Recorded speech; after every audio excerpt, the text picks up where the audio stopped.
পৃথিবীতে প্রতিটি মানুষই অভিনয় করে, কেউ ভালো থাকার জন্য, কেউ ভালো রাখার জন্য।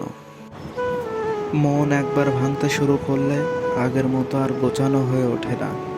যেদিন থেকে তুমি তোমার হাসির মালিক হয়ে যাবে, সেদিন থেকে কেউ তোমাকে আর কাঁদাতে পারবে না। কষ্টকে হেসে উড়িয়ে দিতে হয়, বুকে পুষে রাখতে নেই। এতে তোমারই কষ্ট হবে, অন্য কারোর কিছু নয়। এই পৃথিবীতে টিকে থাকাটা অনেক কঠিন। এখানে নিজের একটি স্থান তৈরি করার জন্য অনেক লড়াই করতে হয়। তুমি হেসে দেখো, তোমার সাথে অনেকেই হাসবে, কিন্তু তুমি কাঁদলে তোমার সাথে কেউ এসে কাঁদবে না।